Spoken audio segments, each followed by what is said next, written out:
কি জিজ্ঞাসা করছেন? আমার আসন্ন মৃত্যু, এই আসন্ন মৃত্যুর প্রাক মুহূর্তে আমার কি কর্তব্য আপনি কৃপা করে আমাকে বলুন। সুখদেব গোস্বামী বাপ বললেন, তুমি ভাগবত শ্রবণ করতে। সকলে মিলে বললেন, সেই ভাগবত যদি তুমি বলতে পারো আমাদের অন্তর আনন্দে রসে পরিপূর্ণ হয়ে যায়। রাজি হলেন। সুখদেব গোস্বামী বাপ ভাগবত বলছেন, রাজা শুনছেন। রাজার মনে প্রশ্ন জিজ্ঞাসা জাগল যে, হে মুনি, এই ভাগবত যদি আমি আস্বাদন করি এর ফলে আমার কি হতে পারে?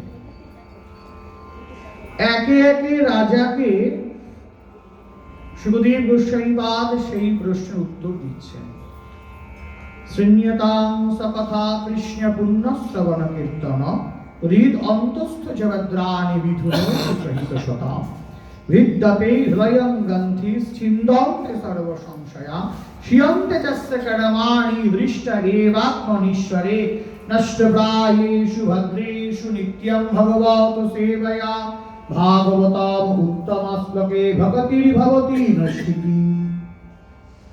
এরপরে আমরা এখন যেটি আস্বাদন করছি সেইটি বলছেন যে, শৃণ্বৎবহ শ্রদ্ধয়া নিত্যং গৃণীতশ্চ সচেষ্টিত নাপি দীর্ঘেন কালেন ভগবান বিশদে হৃদি। কি অর্থাৎ? রাজা, তুমি যে এই ভগবত শুনছ, তুমি জানবে এটি বহু জন্মে সৌভাগ্যের ফল। এই যে আমাদের বাজারে অনেক দিন ধরে ভগবত কথা হচ্ছেন, তো যারা প্রত্যেকদিন শুনছেন বা মাইকটা লাগানো আছে চারিদিকে, কানে আসছেন, বললেন এইটি জানবো বহু জন্মের সৌভাগ্য। এটা কেন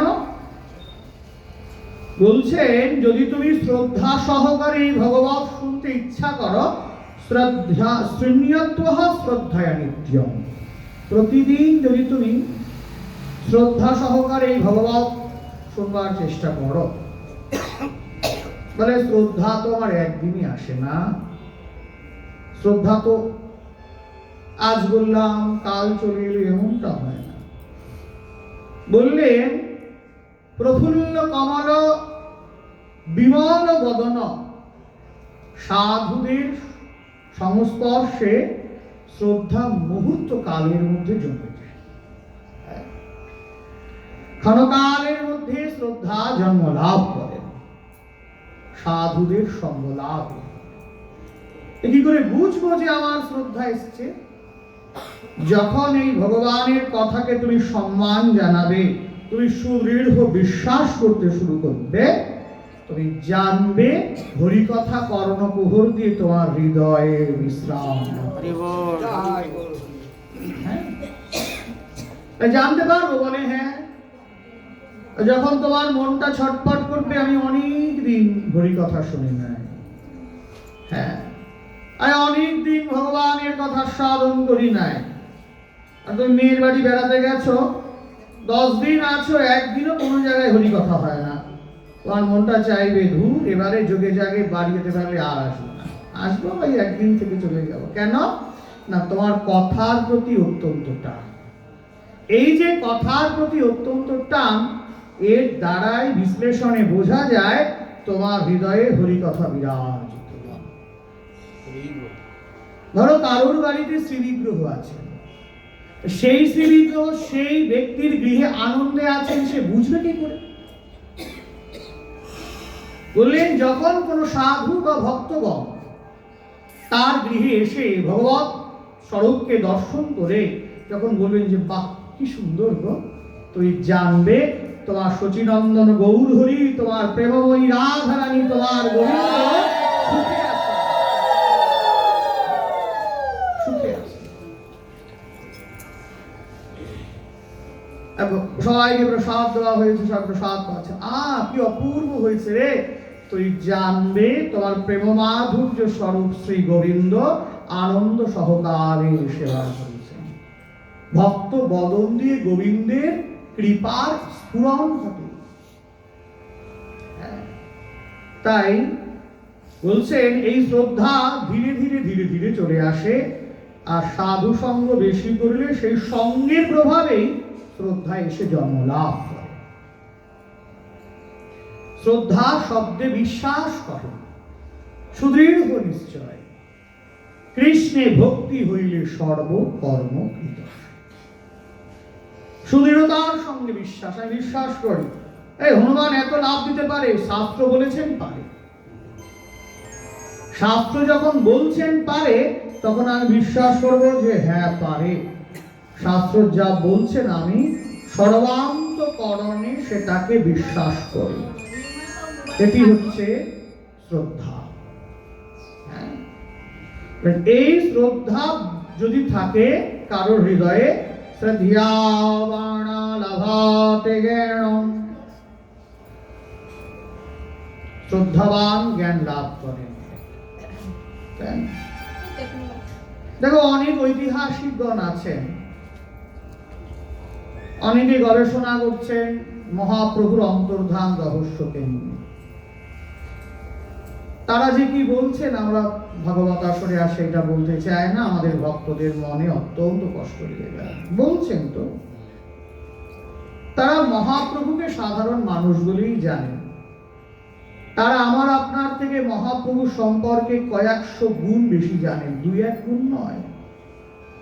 দেখেন এত জানা সত্ত্বেও তারা জানে সে একজন মানুষ, ওই জানার কোনো মূল্যই নাই। অথচ বলছেন যে ভিডিওগুলো দেখাচ্ছিল, একজন সম্প্রদায় হিসাবে তিনি মুসলমান, অনেক বড় জ্ঞানী ব্যক্তি, তিনি রিসার্চ করছেন জগন্নাথ দেবের ওপরে। পারলে আপনারা ইউটিউবে একটু শুনবেন। আমরা জগন্নাথ দেব সম্পর্কে এত সুন্দরভাবে উপস্থাপনা আগে কারোর মুখ থেকে শুনি নাই। ওনাকে সাক্ষাৎকার নেওয়া হচ্ছে, উনি বলছেন, আপনার মনে হবে এই ব্যক্তি সারা পৃথিবীর একমাত্র শ্রেষ্ঠ জগন্নাথের ভক্ত।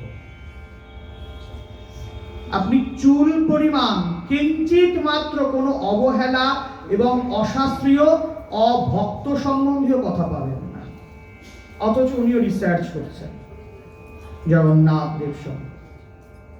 তাকে জিজ্ঞাসা করা হচ্ছেন একটা বিষয়ে, সেইখানে উনি বলছেন যে আপনি লক্ষ্য করবেন এতবার ভোগ লাগে, এত পাত্র লাগে, সমস্ত পাত্র কেন মাটির হয়?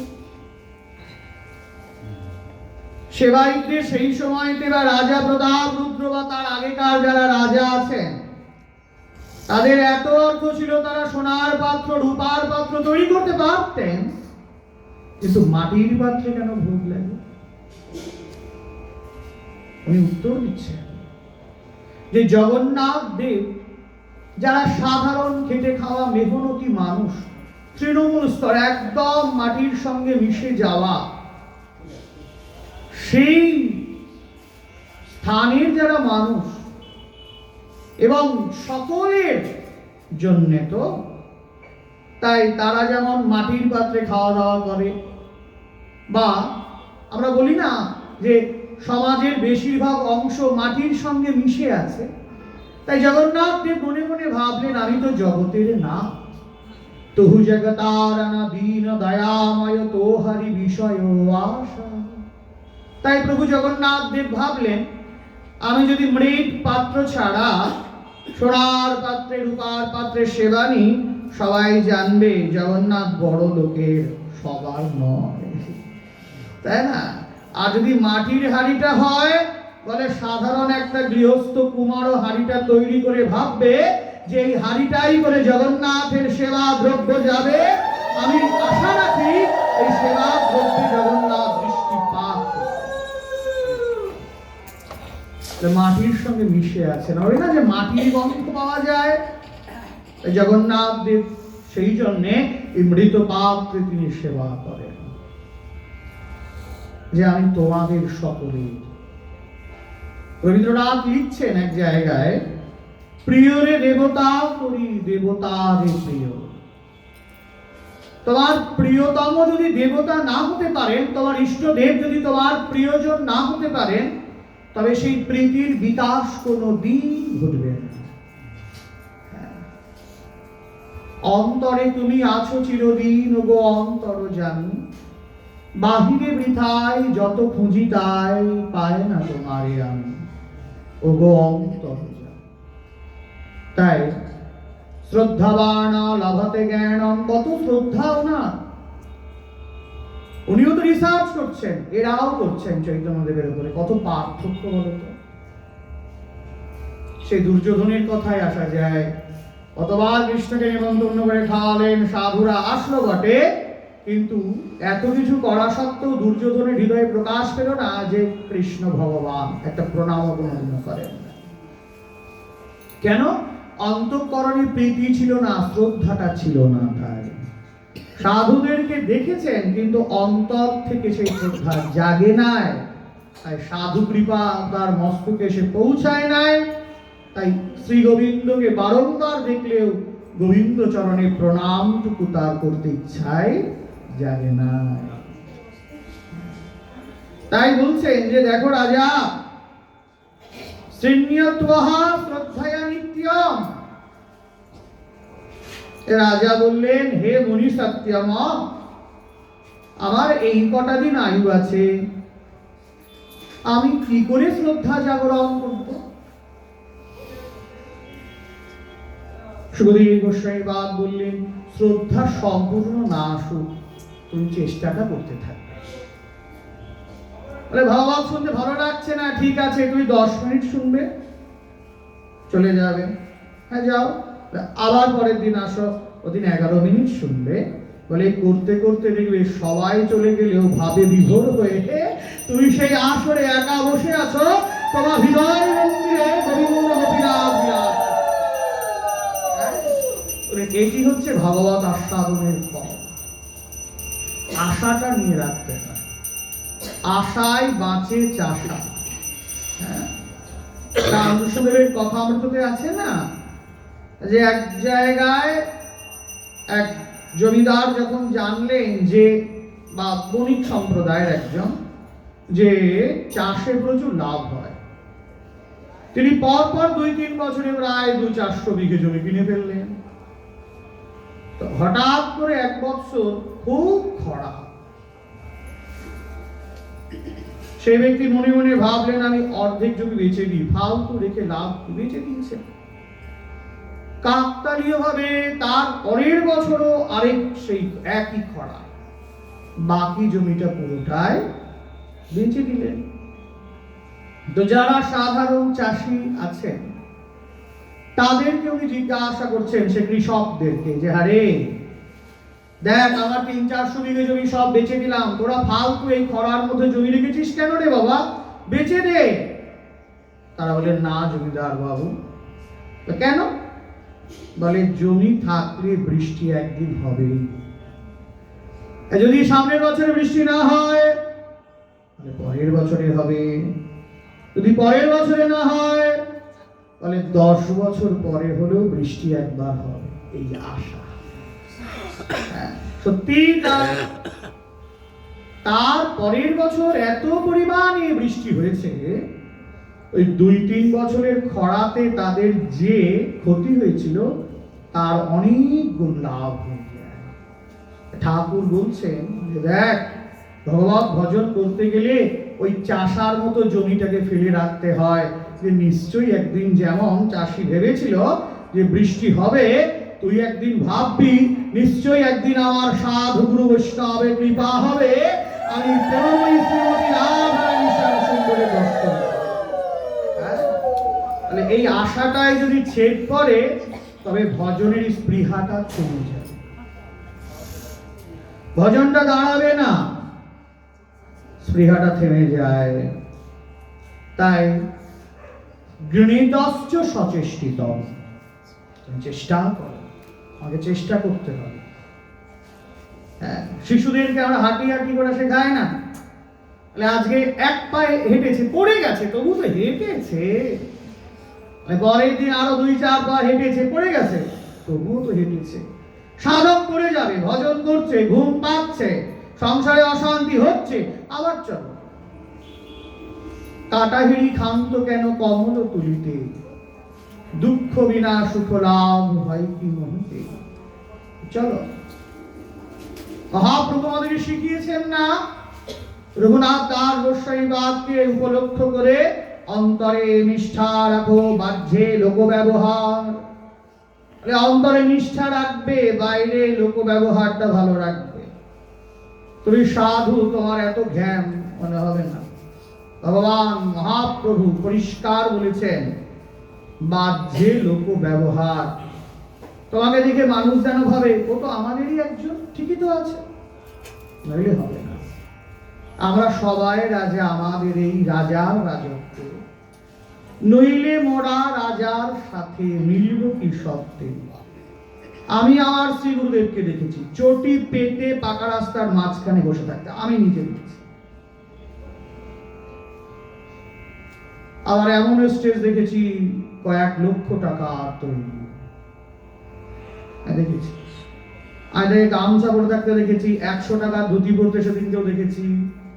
আর 15,000 20,000 টাকা দামের পাঞ্জাবি অবলীলা করে করতে। স্থিতধী ব্যক্তি, যিনি শীত উষ্ণ আদি দ্বন্দ্বে কখনো বিচলিত হবেন না। অর্জুনকে ভগবান বলছেন, যিনি প্রিয় বস্তু লাভে আনন্দ পান না, অপ্রিয় বস্তু তার কাছে উপস্থিত হলেও যিনি দুঃখ প্রকাশ করেন না, তিনি সর্ব অবস্থাতে সমান থাকেন। অর্জুনকে ভগবান বললেন, তাকে স্থিতধী ব্যক্তি বলবে। জানবে সেই স্থিতধী ব্যক্তি, সে সমুদ্রের মতো, তুমি কি দিয়ে তাকে ভরাতে পারো? ধরো কত কত নদী দিয়ে বর্ষাকালে কত পরিমাণ জল সমুদ্রে আসে, তাই বলে কি সমুদ্রের জল বেড়ে যায়? যায় না। তো এই সাধুকে কোটি কোটি টাকা দিয়ে ভাবছো সাধুকে তুমি কিনে নেবে, সে প্রকৃত সাধু হলে তোমার কাছে তার গুরুত্ব সমান থাকবে। দেখবে গ্রীষ্মকালে নদীর জল সমুদ্রে এসে পড়েই না, নদী শুকিয়ে যায়, সমুদ্র তাতে কিন্তু শুকায় না। এক অর্জুনকে শ্রী ভগবদ গীতায় সাংখ্যযোগ 2য় অধ্যায়ে ভগবান এই উপমাটি দিয়েছিলেন, অর্জুন যদি পারো সমুদ্র হওয়ার চেষ্টা। কথাটা কে বলেছিলেন? বাবা রামকৃষ্ণদেব বলেছিলেন। নরেন, যদি পারিস গভীর স্রোতযুক্ত নদী হস, যদি আরো পারিস সমুদ্রে গিয়ে মিশিস, ওই ডোবা হয়ে থাকিস। সত্যি তাই, কি অপূর্ব কথা, সাধু কথা কি না? তাই শৃণ্যতঃ শ্রদ্ধায়া নিত্যম। তুই শ্রদ্ধাবান না হতে পারো, রাজাকে বলছেন সুখদেব গোস্বামীপাদ, তুই চেষ্টা করতে থাকবে, তুই চেষ্টা করো। ভগবান তাকে কৃপা করেন, কৃপাময় পুরুষ তো, তুই জানেন যে এই চেষ্টা করছে, ঠিক আছে। আমি যদি চলতেই না ইচ্ছা করি কি করে হবে? আমাকে তো হাতটা তুলতে হবে। আমার হাত ধরে নিয়ে চলো সখা, আমি যে পথ চিনি না। আমি যদি হাতটায় যদি এরকম করে রাখি কি করে হবে? সুখদেব গোস্বামী বাবকে রাজা জিজ্ঞাসা করেন, যদি আমি শ্রদ্ধা সহকারে চেষ্টা করি এই হরি কথা শুনবার, হে মুনিসত্তম, আপনি আমাকে বলুন এতে আমার কি হবে? রাজাকে সুখদেব গোস্বামী বাব বলছেন, নাতি দীর্ঘে না কালে না ভগবান বিষদে হৃদি। অপূর্ব শ্লোক। রাজা, তুমি যদি শ্রদ্ধা সহকারে এই ভগবত শ্রবণ করার চেষ্টাটাও করো, নাতি দীর্ঘেন কালেন ভগবান বিষদে হৃদি, খুব অল্প দিনের মধ্যেই শ্রী ভগবান তোমার হৃদয়ে এসে বিরাজ। কত সুন্দর করে বললেন। আমাদের কাছে মনে হচ্ছে এটা খুব সহজ। অনন্ত ব্রহ্মাণ্ডের সবচাইতে কঠিন কাজ এই যেটা আমরা বলছি এখন। বললেন যদি আমরা তপস্যা করি, কতবার তপস্যায় ভুল হবে, কোটি কোটি জন্ম চলে যাবে। জনম জনম গেল আশাও পথ চাই, জনম জনম চলে যাবে আশাপথ চাইতে চাইতে, তবুও ভগবত কৃপা লাভ হবে কিনা আমরা জানি না। অথচ সেই দুর্লভ দুর্লভ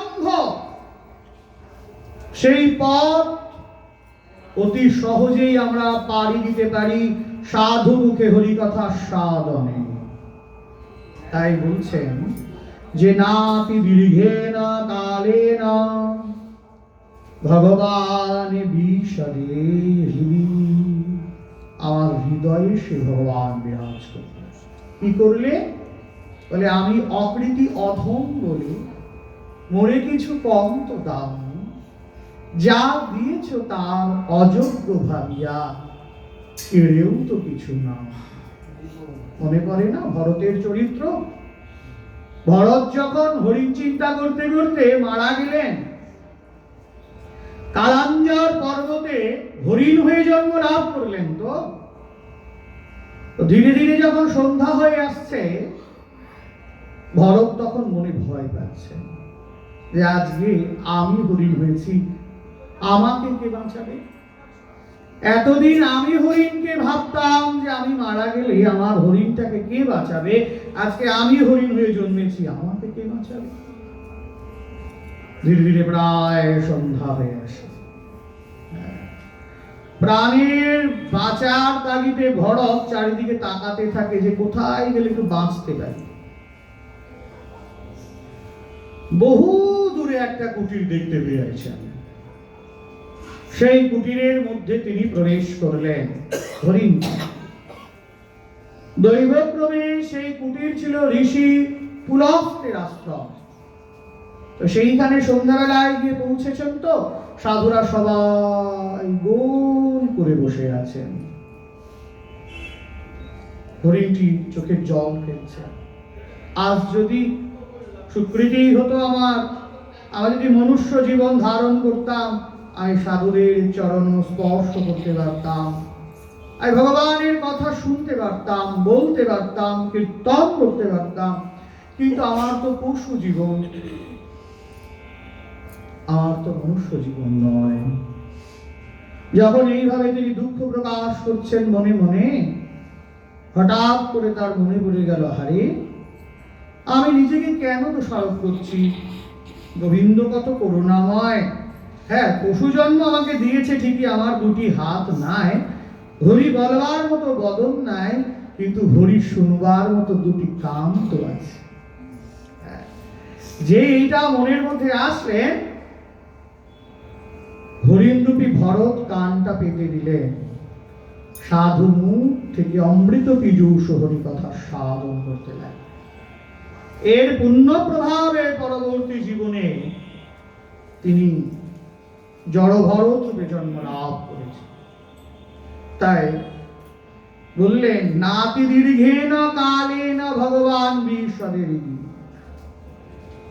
যদি তুমি হরি কথা শুনতে পারো, চেষ্টাটাও করো শ্রদ্ধা সহকারে শুনতে, খুব অল্প সময়ের মধ্যেই তোমার হৃদয়ে ভগবান বিরাজ করবে।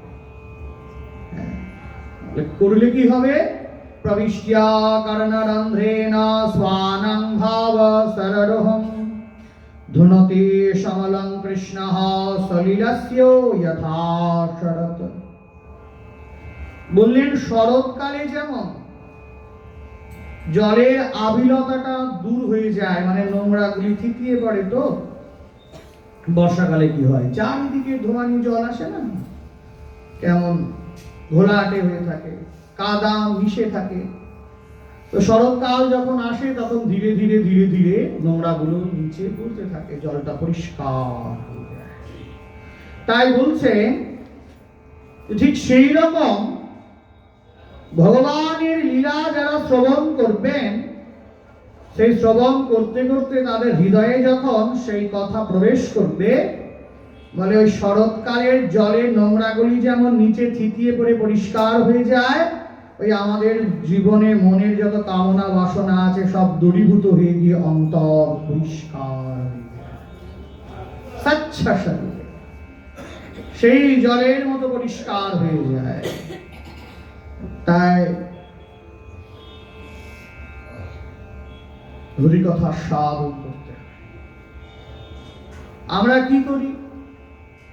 আমরা আমাদের জীবনে কি পেলাম কি পেলাম না, আমরা সেই হিসাবটা সারাক্ষণ করতে থাকি। আমাদের শ্রেষ্ঠ প্রাপ্তি কি? বলে ভগবত ভজনে প্রবৃত্ত হতে পেরেছি, কর্ণকুহরে হরিকথা প্রবেশ করছেন, এটি আমাদের শ্রেষ্ঠ প্রাপ্তি।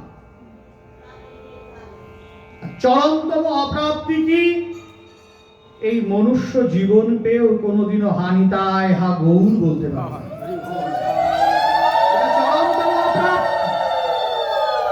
যদি আমরা মনের মধ্যে দুটি প্রাপ্তি অপ্রাপ্তিকে বসিয়ে নিতে পারি, সেই ব্যক্তির আর অভিমান থাকবে না নিজের জীবনের উপরে।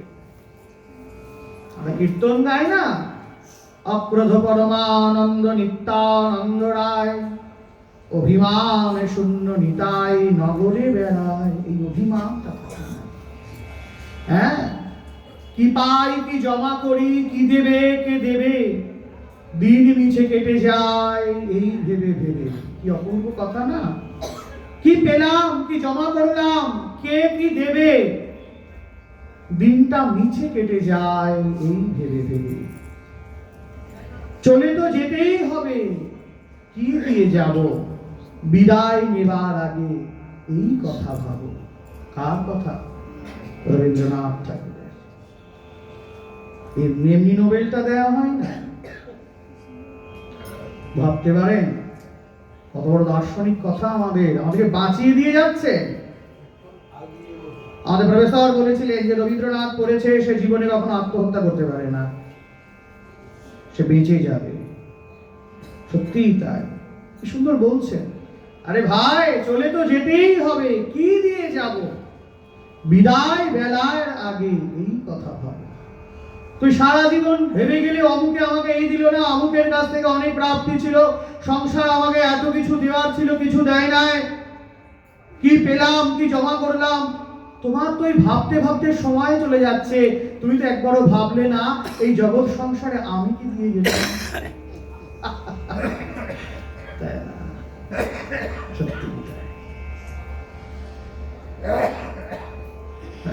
আমাদের সর্বদোষ পরদোষে করি রোষ, রোষে দোষে আপনি মিলায়, নাহি দোষী অন্য জনে, নাহি দোষী নিজ জনে, দোষী শুধু অন্য জনে, না বুঝিয়া মরি হায় হায়।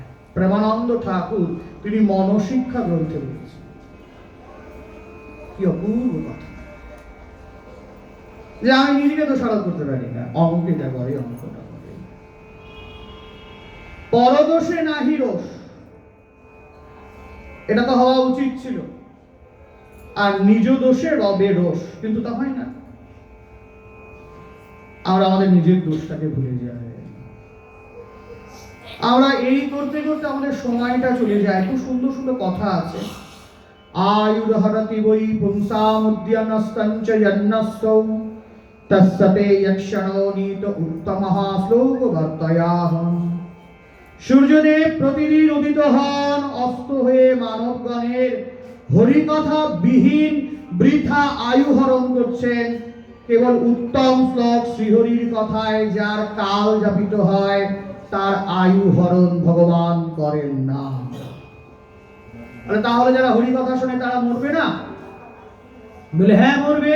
বলে এক পূর্ণ শ্লোকে বললে যে যারা শ্রীহরির কথায় কাল যাপন করেন তাদের আয়ু হরণ হয় না, তাহলে এই যে এখন বলছো যে না তারাও মারা যাবে। দেখো সনাতন গোস্বামী পাদের একটা শ্লোক আছে। রাজপুত্র চিরঞ্জীব মাজীব মুনিপুত্রক স্বাধ বাজীব বা মর ব্যাধ মাজীব মা মর। এক বিরাট জঙ্গল, একটা গাছ, তার নিচে এক সন্ন্যাসী বসে আছে। আমাদের সনাতন ধর্ম সবসময় কি শেখায়? ভদ্রতা শেখায়। ডক্টর মহানামপ্রভু ব্রহ্মচারীজিকে জিজ্ঞাসা করা হয়েছিল, আপনি এক কথায় উত্তর দেন সনাতন ধর্ম কি? ভাবা যায়, যার এত হাজার হাজার গ্রন্থ, লক্ষ লক্ষ শ্লোক, সেই সমস্ত বিষয়কে একটা লাইনে উত্তর দিতে বলা হয়েছে। কি করে সম্ভব? হ্যাঁ, উনি সাধু বলেই পেরেছেন, আমরা হলে তো ভেড়াচাকা খেয়ে যাবো, আমরা অনেক কিছু বলতে থাকবো, যা 5-6 ঘন্টা সময় কেটে যাবে। উনি বললেন, সনাতন ধর্ম বা হিন্দু ধর্ম হচ্ছে জেন্টলম্যানদের ধর্ম। এক কথা, আমাদের সনাতন ধর্ম ভদ্রলোকের ধর্ম। এখন অনেকে বলে যে হিন্দু শব্দটাই নাই, তাহলে হিন্দু শব্দটা যদি থাকতোই না, তাহলে ডক্টর মহানামপ্রভু ব্রহ্মচারী তিনি তার জীবদ্দশায় পৃথিবীর 7ম দার্শনিক ছিলেন। তাহলে তার এইটুকু হুঁশ ছিল না যে এই হিন্দু শব্দটা উচ্চারণ করছি এটা নাই? আমাদেরকে ছোট থেকে শেখানো হয়েছিল, পারসিকরা সিন্ধু নদীকে সিন্ধু না বলতে পেরে হিন্দু বলতো। সবচাইতে ভুল ঐতিহাসিক সিদ্ধান্ত এটি। যারা সিলেবাস করেছেন তারাও জানেন যে কথাটা ভুল। যারা বলেন হিন্দু শব্দটা নেই, এরা বৌদ্ধ ধর্মের লোক। এরা হিন্দু ধর্মকে ছোট করার জন্য বলে যে হিন্দু শব্দটা নাই। হিন্দু শব্দ অনেক জায়গায় আছে। হিন্দু শব্দের অর্থ কি? যে জাতি হীনমন্যতায় ভোগে না, দূষয়তে, তার কোনো হীনমন্যতার দোষ থাকে না, যে জাতির মধ্যে তাকে হিন্দু বলা হয়। কেন? আমাদের স্বয়ং ভগবান কৃষ্ণ আছেন, আমাদের শাস্ত্র আছেন, আমাদের বেদ আছেন।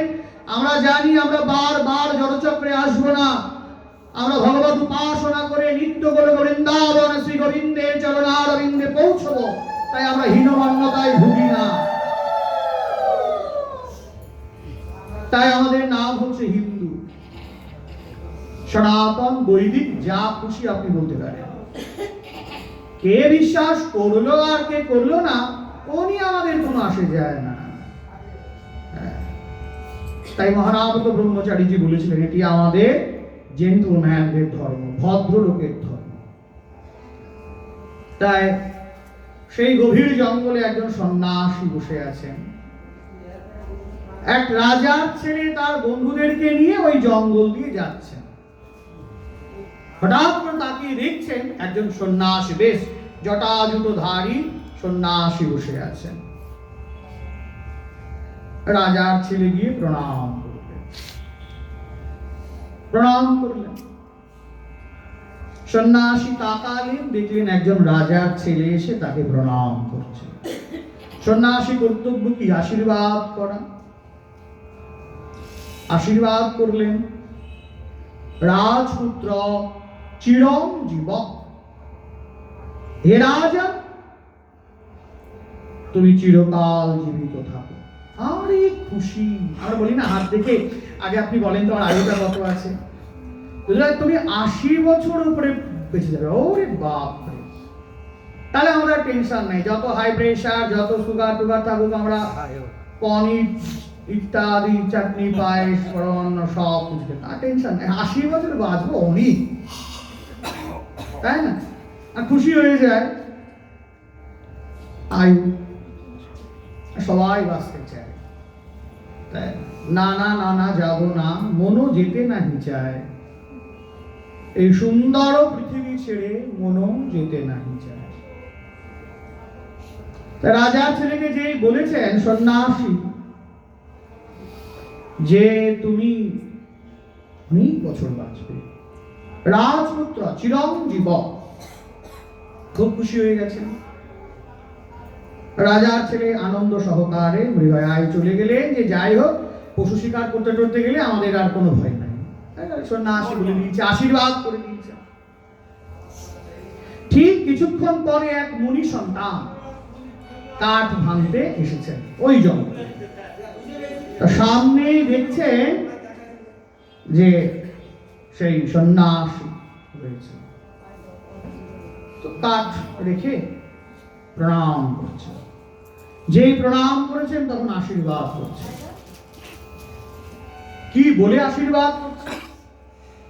মা জীব মুনি সত্যম, হে মুনিপুত্র, তুমি জীবিত থাকবে না। কি আশ্চর্য বিষয়! তাকে প্রণাম করছেন, রাজপুত্রকে আশীর্বাদ দিলেন, রাজপুত্র চিরঞ্জীব, আর মা জীব মুনিপুত্র, হে মুনিপুত্র তুমি জীবিত থেকো না। আচ্ছা, যদি দেখুন আমি ধরুন কাউকে প্রণাম করতে, তুমি আর বেঁচে থেকো না, তো সে সাধু যদি বলে আর ইচ্ছা করবে, তখন মনে মনে ভাববো না কি দরকার ছিল প্রণাম করতে যাওয়ার? দূর বাপু, কত সাধু আছে তাদের প্রণাম করতে পারতাম, এরকম মনে হবে কি না? মণিপুত্রের সেরকম মনে হচ্ছে। এইরকম বললেন, লোকলজ্জায় সাধুর সম্মানের জন্য কিছু বললেন না, চলে গেলেন। মা জীব মণিপুত্র। ঠিক তার কিছুক্ষণ পরে একজন সাধু ব্যক্তি, তিনি সব সময় ভগবত চিন্তা করেন, ঈশ্বর কৃপা লাভের প্রত্যাশী, তিনি যাচ্ছেন। যেতে গিয়ে দেখলেন একজন সন্ন্যাসী আছে। আমাদের চৈতন্য মহাপ্রভু নির্দেশ দিয়েছেন, সাধু মাত্রই সম্মান করবে। ঠিক আছে, সে শক্তির উপাসক হতে পারে, সে শিবজির উপাসক হতে পারে, সে সূর্য দেবতার উপাসক হতে পারে, সে গণপতি বাপ্পার উপাসক হতে পারে, হতেই পারে, তবু তোমার সম্মানটা তুমি করবে। মহাপ্রভু বলেছেন, সর্বত্র মাগি লবে কৃষ্ণ প্রেম ভক্তি, সবাইকে সম্মান দেবে, জীবে কৃষ্ণ অধিষ্ঠান জানি সকলকে সম্মান দেবে। শ্রীল রূপ গোস্বামী পাদকে 64 প্রকার ভজনাঙ্গের বিশদ বিষয় বলবার সময় মহাপ্রভুর নির্দেশ আছে।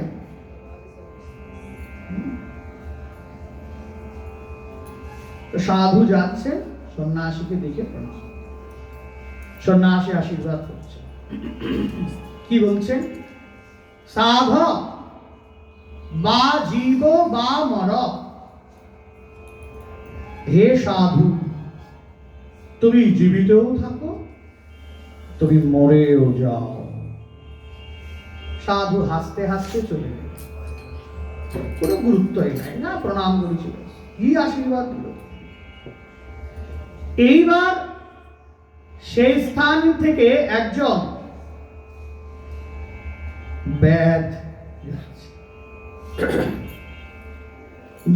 যাচ্ছেন, গিয়ে দেখছেন একজন জটাজুটোধারী সাধু বসে আছে। ও তো অত বোঝে না, তবে এটা বোঝে, বেশ জটা টটা থাকলে সবাই হাত জোর করে, দে হাত জোর করে, ও দিচ্ছে, লোকে দেয়, ও দিয়েছে। সাধু মনে মনে ভাবছে, প্রণাম যখন করেছে, আশীর্বাদ আমাকে করতেই হবে। সাধু আশীর্বাদ করছে, ব্যাধ মা জীব মা মর। ব্যাধ, হ্যাঁ, তুমি জীবিতও থেকো না, তুমি মরেও যেও না। ব্যাধ তো কিছু বুঝলোই না, ফ্যাল ফ্যাল করে তাকিয়ে চলে গেল। রাজপুত্রকে কি আশীর্বাদ দিলেন, হে রাজন তুমি বেঁচে থাকো, মণিপুত্র তুমি মারা যাও, সাধু তুমি বেঁচেও থাকো, মরেও যাও। ব্যাধ, তুমি বেঁচেও থেকো না, তুমি মরেও যেও না। কেন? সাধু সবাইকে সমান কৃপা করেন না? সাধু সবাইকে তো সমান কৃপা করেন, তাহলে করেন, তবে ধরাটার উপরে ক্যাপাসিটি লাগে। সূর্য তো আলো দেয়, সোলার লাইট তো জ্বলে, তাই না? সোলার যে পাতটা থাকে, যেটাকে সানবিমটাকে, সূর্য রশ্মিটাকে ধরে রাখে, সেটা যত বড় হবে কি হবে? পাখাটাও জ্বলবে, লাইটগুলো বেশি জ্বলবে। আর ছোট থাকলে ওই টর্চ লাইটের মতো একটা লাইট জ্বলতে পারে। তো এখানে সূর্যের তো কোনো আলোর কৃপণতা নাই, আমার ধরে রাখার ক্ষমতাটাই সেখানেই ওটা প্রশ্ন। তো রাজপুত্র তো আনন্দে চলে গেল। আমরা এখন প্রশ্ন রাখতে পারি, এই সন্ন্যাসীর উচিত ছিল মুনিপুত্রকে বলা যে তুমি অনেক বছর বেঁচে যাও, বলে তোমার বিবেচনা আর সাধুর বিবেচনা এক করলে চলবে না, তাই না? তাহলে রাজপুত্রকে কেন বললো রাজপুত্র চিরঞ্জীব?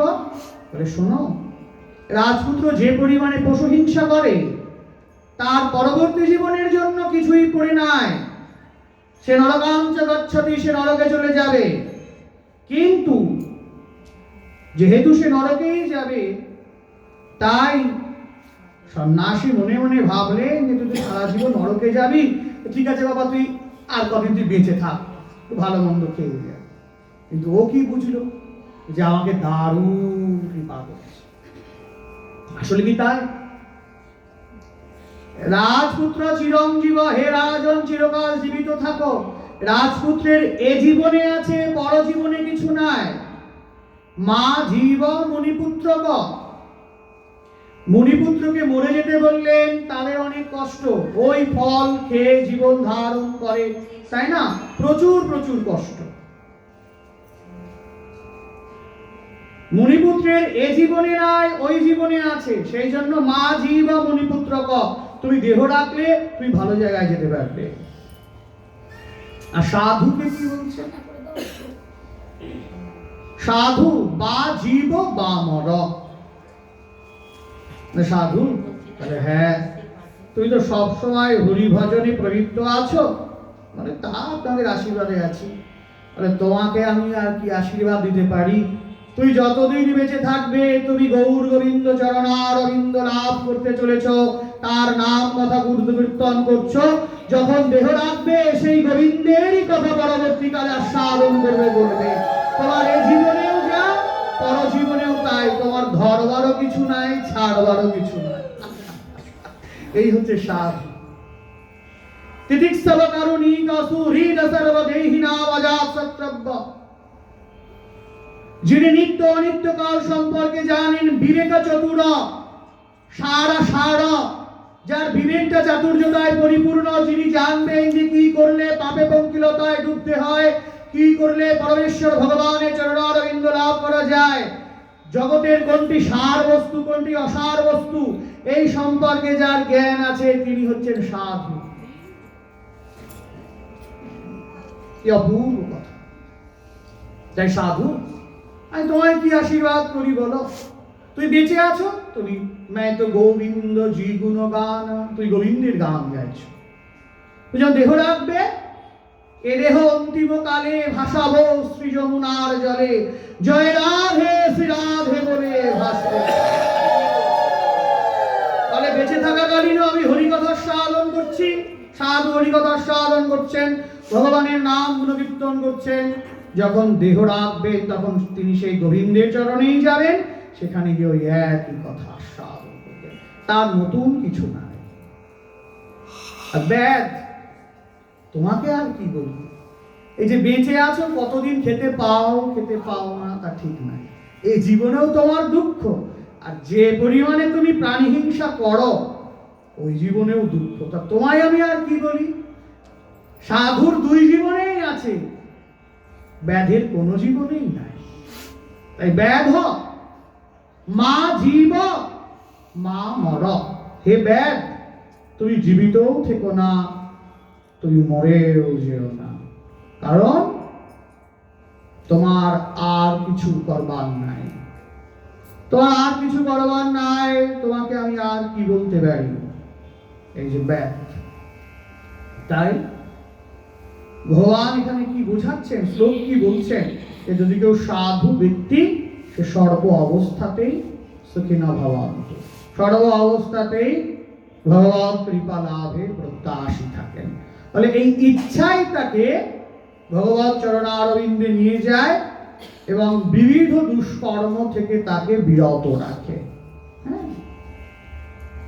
সজ্জনা গুণমিচ্ছন্তি দোষমিচ্ছন্তি দুর্জনাঃ, নক্ষিকা ব্রণমিচ্ছন্তি মধুচেচ্ছন্তি ষটপদম। বললেন দেখো আমাদের কেমন করা উচিত। ভ্রমর কি করে? বলে ফুলের মধ্যে মধুটাকে আস্বাদন করে। সজ্জনগণ কি করেন? বলে পরের গুণগুলিকে অন্বেষণ করেন। এর 10টা দোষ আছে, কিন্তু 4টে গুণ যা আছে না, এ পাড়ায় কারোর মধ্যে নাই, তাহলে তুই ওটাকে নিবি না। হ্যাঁ, বললেন ভ্রমর যেমন ফুলের মধ্যে মধু অন্বেষণ করে, সজ্জনগণ পরের গুণ খুঁজে বেড়ান। আর মাছি যেমন পুতিগন্ধময় ব্রণের অন্বেষণ করে। মাছি কি করে? দেখি তো কোথায় খোস পাচড়া আছে, কোথায় ঘা হয়েছে, নরম করে খোঁজে কোথায় আছে, সেই জায়গায় গিয়ে বসে। বলে দুর্জন লোক তেমন পরের দোষকে অন্বেষণ করে বেড়ায়। হ্যাঁ, মক্ষিকা ব্রণমিচ্ছন্তি মধুচেচ্ছন্তি ষট্পদা। তাই শাস্ত্র বললেন তুই সাধুর গুণগুলিকে নেওয়ার চেষ্টা করবে। সাধু কি বলছেন? হ্যাঁ, এই আজকে একটা পোস্ট করছিলাম, বলছে তুমি সাধুকে দোষারোপ করতে পারো। সাধু সারা জীবন যেভাবে জীবন যাপন করেছে, তুমি 1 সপ্তাহ করে দেখাও তুমি কেমন পারো, তারপরে তার দোষ দেবে। সাধু যেমন করে জীবনটা যাপন করছে, তুমি 1 সপ্তাহ করে দেখাও, দেখি তুমি কেমন পারো। তাই ভগবান তিনি নলকূপের মণিগ্রীবকে বলেছিলেন যে দেখো, অগ্নির প্রজ্বলনে যেমন অন্ধকার দূরীভূত হয়ে যায়, শীত কমে যায়, ভয় দূরে সরে যায়, তেমনি সাধুগণের পুণ্য প্রভাবে আমাদের ভববন্ধন দূরীভূত হয়ে যায়, সংসার জীবন ক্ষয় হয়। সেই পবিত্র কৃপার দ্বারা আমরা গৌর গোবিন্দের চরণে পৌঁছবার পথ পাই। নলকূপের মণিগ্রীবকে উপদেশ দেওয়ার সময়ে ভগবান বলেছিলেন। তাই বললেন যে ভগবৎ কৃপা অবশ্যই পেতে যে হয়, এটি পেতে গেলে আমাদের সাধুদের চরণারবিন্দে যেতে হয়। সাধুদের শ্রী গুরু কৃপা। তাই শাস্ত্র কত সুন্দর সুন্দর বলছে যে এই মহতের সঙ্গ লাভে আমাদের ভজনের যে ক্রম, সেইগুলি আমরা সহজেই পার হতে পারি। আছে না, আদৌ সদ্ধ্যা তত সাধু সঙ্গত্বঃ অথ ভজন ক্রিয়াঃ, পর পর পর পর সব আছে কিনা? এইগুলি আমাদের এই ক্রমবিকাশ যে ঘটছেন, সাধুদের দর্শনে হয়, হরিকথা সাধনে হয়, ভজন ইসরা বেরিয়ে যায়। না, সেদিকে ভগবত পাঠে বলেছে যে প্রতিদিন অন্তত একটু করে জপ করতে।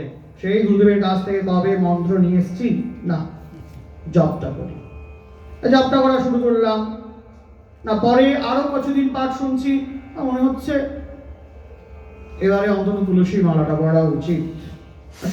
শুনেছি তুলসীর মহিমা, তুলসীর মালা গলায় পড়লে সেইটা ধুয়ে শরীরে যদি জলটা পড়ে শততীর্থ স্নানের ফল লাভ হয়, গোবিন্দ প্রীতি লাভ করেন, এটা কথা শুনছি তো আমরা।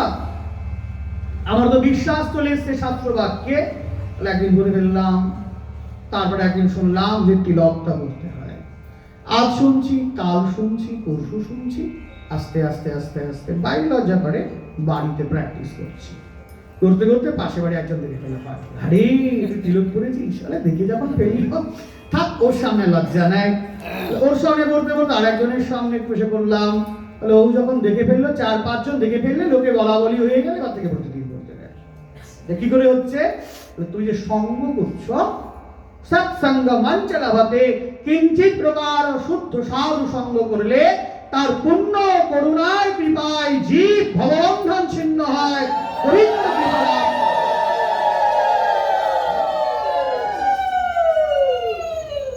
বলে দেখা দেখি করতে হয়। অঙ্কে করছে তো করি, হ্যাঁ করো, কলিযুগ কিনা, কলি সবসময় চাইবে আমরা যেন ভগবানের চরণ থেকে দূরে সরে থাকি, তাই না? কিন্তু সাধুগণ কৃপা করেন আমাদের এই ভজনের বিমুখতাটা দূরীভূত হয়ে যায়। ভজনে বিমুখতা আসে তো, করতে করতে করতে করতে আর ভালো দেখাচ্ছে, দরকার নাই, হয়ে গেছে। জিনিস এই যে কি করবে, তুমি আবার সাধুদের কাছে যাবে। যখন এরকম ভাব আসবে তখন বেশি করে সঙ্গ লাভ করে দেবে, কেটে যাবে। ঈশ্বর চিন্তাটা বেশি করে করতে হয়। হ্যাঁ, সেই জন্য বলছে যে এইরকম সঙ্গ করতে করতে তোমার কৃপা আসবে। তুই হরিনাম করতে চেষ্টা করবে, তোমার নাম করতে করতে মনের মধ্যে আনন্দ জাগবে। গৌরকিশোর দাসবাজি মহারাজ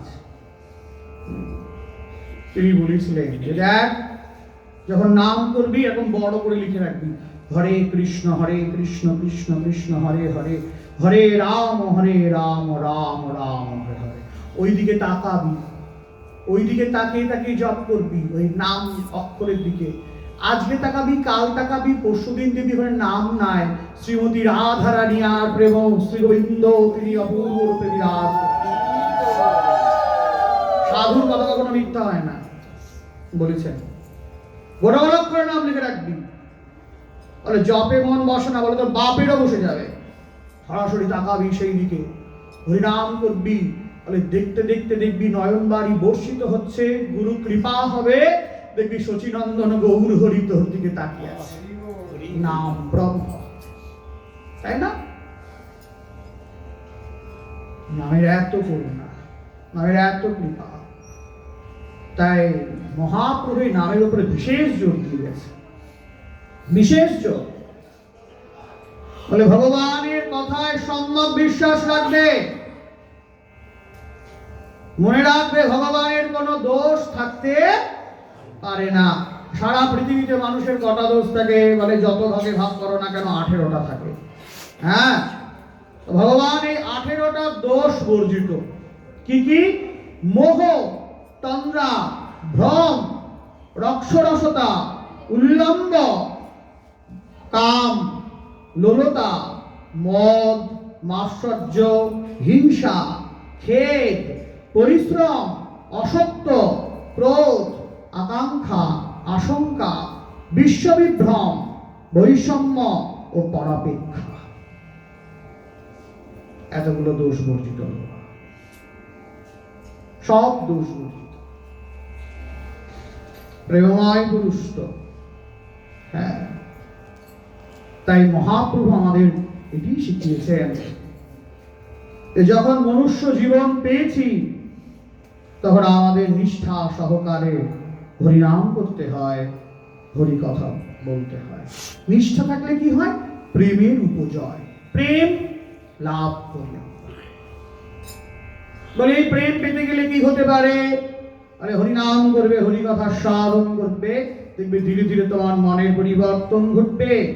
আর 5টি বিষয়ের পরে মহাপ্রভু বিশেষ জোর দিয়েছিলেন। কি বলে? ভাগবত কথা শ্রদ্ধার সঙ্গে আস্বাদন করবে, নাম করবে, মথুরা মণ্ডলে বাস করবে, সাধু সঙ্গ করবে, আর শ্রদ্ধায় শ্রী বিগ্রহের সেবা করবে। এই 5টা। বলে এই 5টা তো পারবো না। বলে একটা পারবে? বলে ওরে বাবা গো, একটাও পারবো না। পারবে না তো কি করবে? বলে মেরে কেটে টুকিটাকি হয়, ঠিক আছে, তাই করতে। একটারও যদি কেউ অল্প স্বল্প করতে পারে তবুও তার হৃদয়ে প্রীতির তরঙ্গটা হয়ে যায়। দেখো মহাপ্রভুর কি কৃপা। মহাপ্রভুকে বলছেন না, মহাপ্রভু দাতা শিরোমণি। আমি একটা পারবো না। ঠিক আছে, তুমি যা পারবে। বলে একটার গোটাটাও পারবো না। বলে অল্প, বলে অল্প স্বল্প পারবে, তাই এক অঙ্গ সাধে কেহ, সাধে বহু অঙ্গ, নিষ্ঠা হইতে উপজয় প্রেমের তরঙ্গ। কেউ বলতে পারে আমি শ্রবণটা ভালো করতে পারি, কেউ বলতে পারে শ্রবণ কীর্তন আমি দুটো করতে পারি, ঠিক আছে করো। মনে রাখতে হবে, কাল করব, পরবর্তীকালে করবো, এরকমটা হতে পারে না। জীবনম अस्माकं অনিত্যম, অত্র নাস্তি কালাকাল বিচারণ অতঃ কাল ধর্মানুষ্ঠেয়। হে জীব, তুমি কেন বৃথা দিন যাপন করছো? তুমি কেন জানো না জীবকম अस्माकं অনিত্য, আমাদের জীবনটা অনিত্য। তত্র নাস্তি কালাকাল বিচারণা, তুমি হরিনাম করবে, হরিকথা সাধন করবে, তুমি ভক্ত হবে, তুমি কালাকালের বিচার করছো। আমার এই কাজটা হয়ে যাক, আমি ফ্রি হতে পারি, তারপরে ভগবান ভজন করব, অতঃ কাল ধর্মানুষ্ঠেয়। না না না, তোমার এখনই মনে হয়েছে, তুমি এখনই শুরু করে দাও, সময় পাবে না। শ্রীপাদ রামদাস বাবাজি জিজ্ঞাসা করছে যে, হরে এই কালনার নাম কি ছিল জানিস আগে? বলে কি ছিল? বলে অম্বিকা। কালনা কেন হলো বল দেখিনি? দাদা জানি না। বলে শোন, এখানে গরিদাস পণ্ডিতের গৃহে তো প্রেমদাতা নিতাই চাঁদ এবং শচীনন্দন গৌরহরি থাকেন। ওনার খুব সুন্দর কীর্তন আছে, গৌরী দাসের বাড়ি গোড়া নাচে ঘিরি ঘিরি, গৌরী দাসের বাড়ি গোড়া নাচে ঘিরি ঘিরি। তাই রামদাসজি বলছেন যে দেখ, সবাইকে বলা হয় যাও একবার গৌরকে দেখে এসো। আছে না ঝলকে দর্শন, কি সুন্দর গৌর না, শ্রীপাদ অম্বিকা কালনায়। তাই উনি বলছেন যে সবাইকে বলা হয় যে যাও গিয়ে দেখে এসো। সংসারে আর কেউ সময় পায় না, আমি সকলে কাজের পাইব সময়, শুধু তোমায় ডাকার সময় পাই না। তখন উনি বলছেন যে দেখ, এই কালনার নাম এই কারণে কালনা, যখনই আমরা বলি গৌরকে দেখে এসো, বলে কাল যাবো, আজকে সময় হবে না। কাল যখন কালটা আসে তখন আমরা বলি যে আজকে নয়, কাল। তাই কালনার নামটা কালনা এই কারণে হয়েছে, কাল নয়, চলো আজকেই যাই শ্রী গৌর চরণকে দর্শন করতে। তাই অতঃ কাল ধর্মানুষ্ঠেয়, সময়টা থাকবে না তো, সময় চলতেই আছে চলতেই আছে চলতেই আছে। হ্যাঁ, তাহলে এই যে মনুষ্য জীবনটা পেলাম আমরা, বলছেন এই মনুষ্য জীবনটা যেন বৃথা না যায়, সেই জন্যেই আমাদেরকে শাস্ত্র এত সুন্দর করে আমাদের এই সমস্ত ঘটনাগুলি বলছে। কেন এত এত ঘটনার সন্নিবেশ ঘটানো হয়েছে শাস্ত্রে? বলেন যাতে আমাদের মন পরিবর্তন হয়ে যায়। মনকে তো স্থির রাখাটা অত্যন্ত কঠিন, তাই না? আর যখন জব করছি আমরা, জব করছি, আমি ভাবছি যে আমি 10 মিনিট জব করব, তাই না? ভাবছি, অনেক ফোন চলে আসছে, ধরো বা কেউ নিজ থেকে ডাকছে, সবার ক্ষেত্রে ঠিক আছে। তুমি যখন জব করবে, তুমি মনে করবে যে যা হচ্ছে হয়ে যাক, এই 10টা মিনিট অন্তত শুধু আমার, নির্জন নিরভিমান হয়ে জব করতে হবে, নিরুদ্বেগ হয়ে জব করতে হবে। নির্জন নিরভিমান নিরুদ্বেগ নিঃসংশয়। নিরভিমান হয়ে কেন জব করবো? বলে অভিমান থাকবে না। হ্যাঁ, আমি জানবো যে এই জগতের সবাই আমার থেকে অনেক জানেন, অনেক ভজন করেন, তা তো কিছুই করতে পারছি না। বলে এই অনুরাগটা জন্ম লাভ করবেন। হ্যাঁ, এই জন্যে নিরভিমান, নিরুদ্বেগ, কোনো উদ্বেগ নয়। ডালটা প্রেসারে চাপিয়ে দিয়ে এসছি, 2টো সিটি করতে দেরি আছে, এই সময় জবটা সেরে নিয়ে ধপ করে সিটি করে উঠলে যা জব করছে, ভাবছে 8টা সিটি পড়ে গেলে তাদের যেতে হবে, নাহলে ডাল বলে প্যাক হয়ে যাবে, তাই না? না, তা করবে না। হ্যাঁ, কি করবে? প্রয়োজন হলে ডালটা নামিয়ে দিয়ে তারপরে আসবে। হ্যাঁ, ডালটা নামিয়ে দিয়ে আসবে। সংসার তো করতেই হবে, করার কিছু নাই। এই যে নিরুদ্বেগ, নির্জন শান্ত সমাহিত চিত্তে ভাববে, নির্জন নিরুদ্বেগ নিরভিমান নিঃসঙ্গ, নিঃসংশয়, কোনো সংশয় থাকবে না। কি জানি এই জব করছি, দেখা পাবো কি পাবো না। নিঃসঙ্গ, আমি জানি যে আমার কাছে আর কেউ নাই, গুরুদেব আছে। ভেবে দেখ মন কেউ কারো নয়, নিচেই ভ্রম ভ্রমণ দলে। বলে এটা তো বারবার আসে না মনের মধ্যে? বলছেন জপের সময় মিথ্যে মিথ্যে হলেও মনে করবে, সত্যি সত্যি মনে করতে হবে না, মিথ্যে মিথ্যে মনে করবে। তুমি জানছো যে এক্ষুনি আমার নাতিকে নিয়ে বাজারে যাব, কাঁধে চড়ে বসবে, তুমি জানো সবই, তো মিথ্যে মধ্যে ভাববে যে না আমার কেউ নাই। বলে মিথ্যা হলে পাপ হবে না? বলেন না, শাস্ত্র বলেছেন তুই গোবিন্দের জন্য যদি ছলনার আশ্রয় গ্রহণ করো, সেটা বেদ বাক্যের থেকেও শ্রেষ্ঠ। আর তাকে বাদ দিয়ে চিরকাল সত্য পথে থাকলেও জগৎ সংসারে তার মূল্য আছে, পরপারে কি তার কোনো মূল্যই নাই। হ্যাঁ, কি হবে তাহলে? তুমি জানবে যে তোমার গুরুদেব রয়েছে। বলে মিথ্যে মিথ্যে আজকে ভাবছি, কাল ভাবছি, পরশুদিন দেখবো মিথ্যেটাই সত্যি হয়ে গেল। ভজনের প্রভাব, ভজনের প্রভাবে। বেশিক্ষণ জপ করতে ভালো লাগে না, মনটা ছটফট করে। ঠিক আছে, কখনো মনটা বসে, কখনো মনটা বসে না, দরকার নাই। যখন মনে করছো মন বসছে না, তুই তাও শান্ত হয়ে থাকবে, তাও শান্ত হয়ে থাকবে। বলে যে না আমার তো অনেক মালা জপ হয়ে যায়, কি করে হয়? এবারে আমি করতে পারি। হ্যাঁ তুই করছো বটে, কিন্তু হিসাবে মনে হচ্ছে তুমি খুব দ্রুত করছো, একটা হিসাব তো আছে।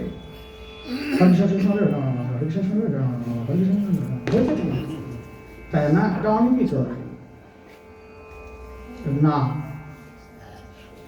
তোমার 16 মালা করা দরকার নেই, সারা দিনে রাতে মিলিয়ে 4 মালা করো। শাস্ত্র বলেছেন শব্দ পারে নিষ্ণাতম, একদম ক্লিয়ার উচ্চারণ করবে। হরে কৃষ্ণ কৃষ্ণ কৃষ্ণ হরে হরে, হরে রাম রাম রাম হরে হরে। আর একটু স্পিডে পারো, হরে কৃষ্ণ কৃষ্ণ কৃষ্ণ হরে হরে, হরে রাম রাম রাম হরে হরে। ব্যাস। এইবারে যদি তুমি সেই নাম ব্রহ্মকে চিন্তা করে জপ করো, তবে অনেক দেরি হয়ে যাবে। হরে কৃষ্ণ কৃষ্ণ কৃষ্ণ হরে হরে, হরে রাম রাম রাম হরে হরে। করে দেখো তো কতক্ষণ লাগে 16 মালা করতে? অন্তত 5 ঘন্টা, তার সঙ্গে আরো 3 ঘন্টা যোগ করে দাও, 8 ঘন্টা। সময় নাকি দরকার না। হরে কৃষ্ণের অনেক বড় ব্যাখ্যা আছে তো, এক একটা হরের এক এক রকম ব্যাখ্যা, এক একটা কৃষ্ণের এক এক রকম ব্যাখ্যা, এক একটা রামের এক এক রকম ব্যাখ্যা আছে। গৌরকিশোর দাসবাজি বলেছেন যদি কেউ এই ব্যাখ্যাকে বুঝে নিয়ে জপ করে না, তার অষ্টকারে লীলাস্মরণ ক্ষণে ক্ষণে হয়ে যাবে। আমরা এখন ওই যে কি যেন আমরা বলি, মঞ্জুরি তত্ত্ব বলি, তো উনি বলেছেন যে তখনই তার মঞ্জুরি তত্ত্ব সাধন হবে যখন সে হরিনাম করতে করতে সাক্ষাৎ সেই রূপকে দর্শন করতে পাবে, তারপরে সেই মঞ্জুরি তত্ত্বটা তার স্থায়িত্ব লাভ করবে। আমি এত নামস চিন্তামণি কৃষ্ণ চৈতন্য রস বিগ্রহ। তাই মহাপ্রভুর নামের উপরে বিশেষ জোর দিয়ে গেছে। হরিনাম করবে, ওই যে না আমার বসে বসে নাম করতে ইচ্ছা হয় না, হেঁটে চলে করবে। হ্যাঁ শাস্ত্রে নিষেধ আছে, কোথায়? মন্ত্র যেগুলি আছে না, 10 অক্ষর বলো, 8 অক্ষর বলো, কাম বীজ, কাম গায়ত্রী মন্ত্র বলো, সেইগুলি তোমার আসনে বসে জপ করতে হয়, নিয়ম। আর যখন তুমি ভুবন মঙ্গল হরিনাম করছো, তুমি হেঁটে হেঁটে করতে পারো, তুমি হাসতে হাসতে গড়িয়ে পড়ছো, তাও জপ করতে পারো। শয়নে স্বপনে চিন্তায় চেতনায় জাগরণে আহারে নিদ্রায় সর্ব অবস্থাতেই যিনি ভগবানকে স্মরণ করেন, তার নাম করেন। লিঙ্গ পুরাণে নারদজিকে শিবজি বলছেন যে সাক্ষাৎ দেবরাজ ইন্দ্রর কাছেও সেই ব্যক্তি পূজনীয় হয়ে যায়। নাম হৃদয়ারতন্তি বাপি, অবহেলা ভরেও যদি কেউ হরিনাম করে তবুও কৃপা হয়। তার মানে এই নয় যে শাস্ত্র সিদ্ধান্ত দিয়ে দিচ্ছেন যে আমরা যাতে সবাই অবহেলা ভরে করি, সেটা নয়। নামের দাহিকা শক্তিকে বোঝাবার জন্য বলছেন যে যদি কেউ ভুলক্রমে রসিকতাও করে নামকে নিয়ে, তবুও তার জিহ্বায় যে নাম উচ্চারণ হচ্ছে, এতেও তার কৃপা আছে, সেইটা বুঝিয়েছেন। এই নামের কি মহিমা! শ্রী রাধায় প্রণয় মহিমা কি দৃশ্য বানইবা সিদ্ধ ইনাতে ভূত মধুরিমা। স্বরূপ দামোদর ওনার চর্চা, রাধারানীর প্রণয়ের মহিমা কেমন, তার দ্বারা আমাকে আস্বাদন করে তার কত আনন্দ হয়, আর আমার এই নামকে আস্বাদন করে তার কত প্রীতি জাগে। এই 3 বাঞ্ছা ব্রজে গোবিন্দের পূরণ হলেন না, যার জন্য তাকে গৌর হরি রূপে আসতে হয়েছে। তাই নাম অবশ্যই করতে হবে, হ্যাঁ, এই নামকে আশ্রয় করে চলতে হবে। নাম করো, কথা আস্বাদন, ভগবত কথা শ্রবণ করো, নাম শ্রবণ করো, কীর্তন শ্রবণ করো, নিজে নিজে করার চেষ্টা করো, দেখবে ভগবত কৃপা লাভ হয়ে যাবে। আর ভগবত কৃপা যখন লাভ হতে থাকবে, তখন দেখবে নিজের মনের মধ্যে এক প্রশান্তি আসছে। যে কোনো অবস্থাতে তোমার মনে হয় ঠিক আছে, যাক, এটা কত দূর কি হতে পারে, এরকম একটা মনে হবে, একটা ভাব আসবে।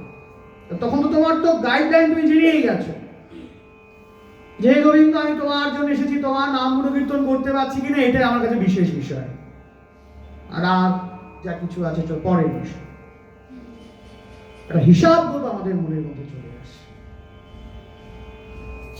তাই শ্রীমান মহাপ্রভু তিনি আমাদেরকে এই সিদ্ধান্ত সর্বস্বীবাদের যে সিদ্ধান্ত, কিনা অনেক রকম সিদ্ধান্ত গোস্বামীগণ দিয়েছেন, অত কিছু জানতে না মাথা ঘুলিয়ে যায়। সাধুদের কাছ থেকে অল্প অল্প জানতে থাকবে, তাহলে 2টো বিষয় ভালো করে করবে, শ্রবণ কীর্তন। শ্রবণ কীর্তন জলে করয়ে সেচন। এই শ্রবণ কীর্তন জল যদি কম হয়ে যায়, ভক্তিলতা বীজের থেকে উদ্গরণ হবে না। যদি বাড়তেও থাকে, সেটা শুকিয়ে নষ্ট হয়ে যাবে। তাই শ্রবণ কীর্তন, স্মরণটা খুব দরকার, ভগবত স্মরণ, হরিকথা বেশি করে সাধন, হরিনাম সংকীর্তন গ্রহণ, আর স্মরণটা করছে। রাজা পরীক্ষিতকে জিজ্ঞাসা করেছিলেন সুখদেব গোস্বামী পাদ, যে বলো প্রকৃত বাক্য কাকে বলে? উনি বলেছিলেন, সা বাগ ইয়া তস্য গুণান গৃহীতো করৌ চ তত কর্ম করৌ মনশ্চ। যে বাক্যের দ্বারা সেই পবিত্র কীর্তি ভগবান শ্রীকৃষ্ণের গুণসমূহ কীর্তন করা যায়, তাই হচ্ছেন প্রকৃত বাক্য, সেটি প্রকৃত বাক্য। দেখবে সবসময় আমরা দেখেছি ব্রজগোপিকাগণ গোবিন্দের প্রীতি উদ্দেশ্যে থাকতেন, যে কি করলে শ্রী গোবিন্দের প্রীতি লাভ হয়। রাধারানীও তাই, নাগনি আপন দুঃখ সবে বাঞ্ছি তার সুখ, তার সুখে মোর সুখ বর্জ্য, তার সুখে আমার সুখ। কোথায় যেন গোবিন্দের প্রীতিটাই শ্রেষ্ঠ। অনিয়া অভিলাষিতা শূন্যম জ্ঞান পরমাত্ম অনাবৃতম আনুকূল্যেন কৃষ্ণ অনুশীলনম ভক্তির উত্তমা। ভক্তির উত্তমা করে না, আমি চারিদিকে দেখতে থাকি যে কোথায় গেলে ভগবানকে পাওয়া যায়। অত চঞ্চল হলে হবে? হ্যাঁ, জাহাজের মাস্তুলে একটা পাখি বসে আছে, ঘুমিয়ে পড়েছে। জাহাজ চলা শুরু করে দিয়েছে।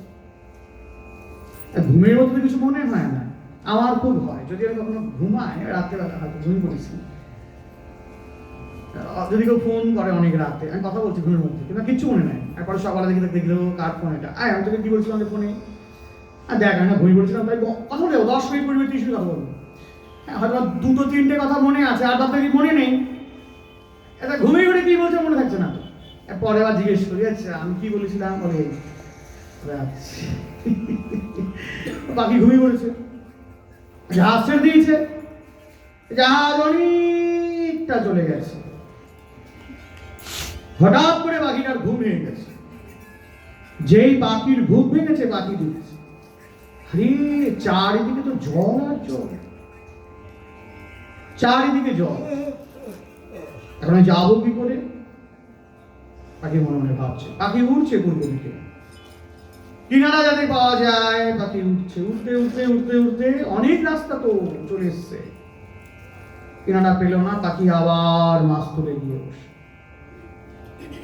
আরেক দিকে পাখি উঠতে থাকে, উঠতে উঠতে উঠতে উঠতে আবার গিয়ে বসে। চারদিক ওরা শেষ। এইবারে পাখি মনে মনে ভাবছে, জীবনে আর কিনারা পেলাম, অকুল দরিয়ায় বুঝি কুল নাই রে। পাখি বসে আছে, হঠাৎ করে ভাবছে, আরে দূর এত চিন্তা কেন, আমি কত বোকা, ফালতু ঘুরে বেড়ালাম। কেন? বলে এই মাছ তুলের পর যদি বসে থাকি, আজ না হয় কাল জাহাজ তো কুলে ভিড়বে, তখন উড়ে চলে যাবো। হ্যাঁ, এবার শান্ত রামসরের কথা বলে, আমরা চারদিকে অনেক কিছু ভাবি, এটা করলে না হয়, এটা করলে না হয়। ঘুরতে ঘুরতে যখন মনে করে, ধূর, আমার শ্রী গোবিন্দ চরণকে ধরে থাকলেও তো আমার সব কিছু হয়, আমার গৌরকে জানা হলে আমার সব কিছু হয়। যখন এই ভাবনা আসে, তখন এই মন, এই পাখিরূপ মনটা সাধুদের চরণে গিয়ে পৌঁছায়। আর সাধুরা যখন গৌর গোবিন্দ চরণে পৌঁছায়, তাহলে তাদের কৃপায় আমরাও পৌঁছাই। তাই মহতের সঙ্গ ছাড়া ভজন কভু নাহি হয়। তুমি যদি সব শাস্ত্র মুখস্থ করে ফেলো, পৃথিবীর সেরা পাঠক, সেরা কীর্তনিয়া, সেরা পূজারী, যা যা সবকিছু সেরা হতে পারো, যদি তোমার মস্তকে মহতের কৃপা না পৌঁছায়, তুমি জানবে, তুমি নিজে তো সবই জানবে, বা আমি নিজে জানবো যে আমাকে জগতে সবাই সম্মান করে, বিরাট ব্যাপার, কিন্তু আমি জানি আমার মন এখনো গোবিন্দ চরণে যায় নাই। নৈশাং নাপি স্থাবর দুরু প্রবাঙ্গি স্পেশ্য অনর্থপগম মহিয়সাং পাদ রজ অভিষেক না বৃণীত ইয়াবৎ। প্রহ্লাদজি বলেছেন, যতকাল পর্যন্ত জীবের মস্তকে মহতের চরণ ধুলি এসে না পৌঁছায়, ততদিন তাদের ভগবৎ কৃপা লাভ হয় না। মহতের কৃপা, এই মহতের কৃপা কি করে হয়? সাধুদের সঙ্গ লাভে, হরিকথা আস্বাদনে, হরিনাম শ্রবণে, সাধু সঙ্গের দ্বারা। তুলয়াম লবে না পিনা সরগম না পুনর্ভবম ভগবৎ সঙ্গী সঙ্গস্য নর্তানাং কিমুতাশীষ। কোটি কোটি জন্মকাল যদি কেউ স্বর্গে বাস করেন, আর ক্ষণকাল যদি কেউ এই মর্তধামে সাধু সঙ্গ করেন, ওই কিছুক্ষণ সাধু সঙ্গের সঙ্গে কোটি জন্মকাল সেই স্বর্গসুখের কোনো তুলনায় হয় না। হ্যাঁ, স্বর্গসুখের তুলনা হবে না। বলে কেন? বলে তুলয়াম লবেনাপি ন স্বর্গম ন পুনর্ভবম। বলে স্বর্গের সমস্ত সুখ আছে, স্বর্গে তুই শিকল করো তাল পাবে না। হরিনাম করবো ভাবছ, ওটি হবে না। তাহলে এমনি পনিরের রসা, পনির শাক এইসব সব পাওয়া যায়। হ্যাঁ, ভেজ ডাল মাথা যায়নি গো, না গেলে এমনি বলতে পারছি।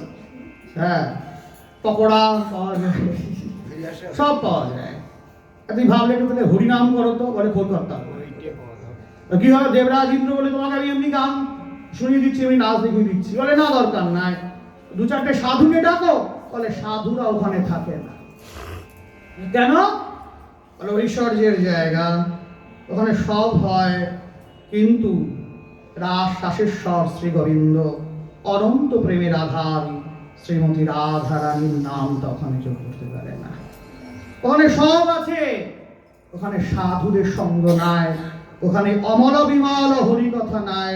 তোমাকে যদি সাধুদের সঙ্গ পেতে হয়, হরিকথার সাধন করতে হয়, প্রেমময়ী শ্রীমতী রাধা রানী মাধুর্য ধৈর্য লীলা নিকেতন শ্রী গোবিন্দের কৃপা পেতে হয়, সেই প্রেম মাধুর্যকে যদি অবলোকন করতে হয়, তোমাকে এই মর্তধামে মনুষ্য প্রজাতি হয়ে জন্ম লাভ করে এই সাধু সঙ্গ লাভ করলে তবে গিয়ে সেই কৃপা করছে। তাই সৌনক মুনি সুত গোস্বামী বাদকে শ্লোক বলেছিলেন ভাগবতে, তুলয়াম লবে না পিনাসরেগং না পুনর্ভবং ভগবৎ সঙ্গী সঙ্গস্য নর্তানাম কিমতাশিষ। তাই আমরা সকলেই চেষ্টা করব যাতে হরিকথার সাধন করতে পারি, হরিনাম আমরা শ্রবণ করতে পারি, ভগবৎ কৃপা আমরা লাভ করতে পারি। এইটি যাই হোক, সকলেই চাই আসন্ন আমাদের সামনে বিরাট অনুষ্ঠান আসছেন, হ্যাঁ, আঞ্চলিক নাম যজ্ঞ আমাদের হবে না, সকলেই চায় সীতানাথের কৃপায়, পিতায় চাঁদের করুণায়, শচীনন্দন গৌর হরির অনুকম্পায় এই মহতী অনুষ্ঠান সুন্দরভাবে তার শ্রীবৃদ্ধি লাভ করুক, এই প্রার্থনা ভগবৎ চরণারবিন্দে জানিয়ে উপস্থিত সকল ভক্তবৃন্দের চরণে বিনম্র প্রণাম নিবেদন করে আমাদের ভগবৎ কথা এখানে বিশ্রাম নিচ্ছেন। নিতাই গৌর সীতানাথ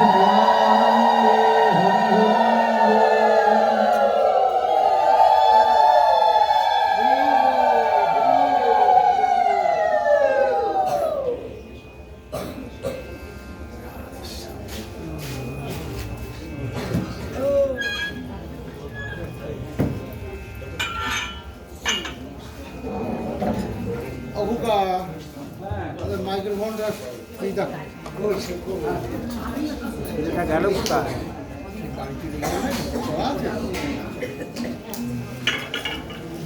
পড়াও থাকতে পারে।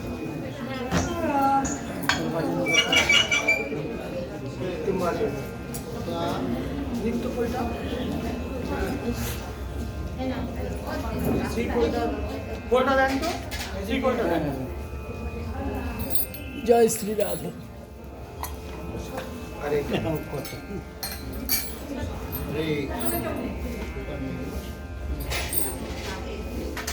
তোমার দিন খাটায় দাও, ওটা দাও না।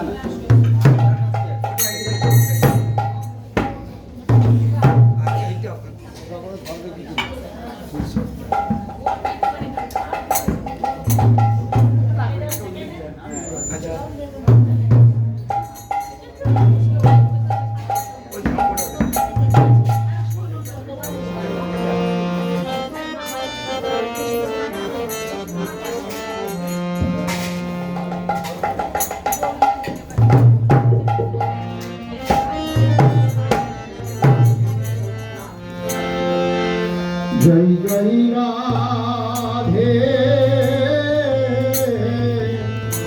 কৃষ্ণ গোবিন্দ, জয় জয় রাধে কৃষ্ণ গোবিন্দ, রাধে গোবিন্দ, রাধে গোবিন্দ, রাধে গোবিন্দ, রাধে গোবিন্দ, রাধে গোবিন্দ, রাধে গোবিন্দ, রাধে গোবিন্দ, রাধে গোবিন্দ,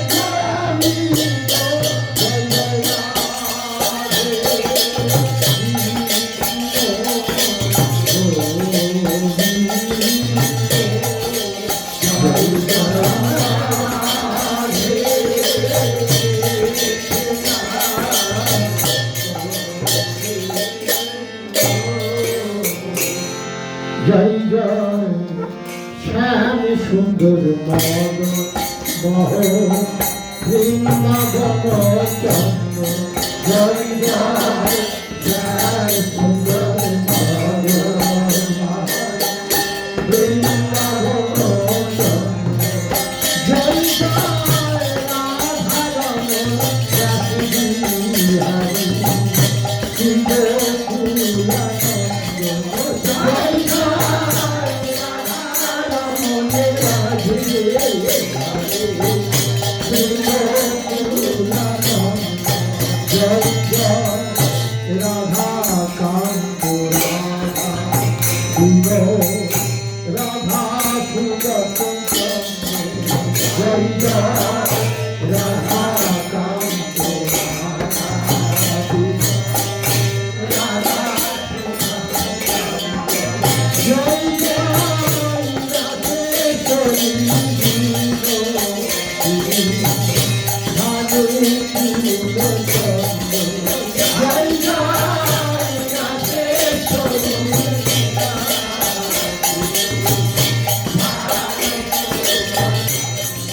জয় জয় ললিতারি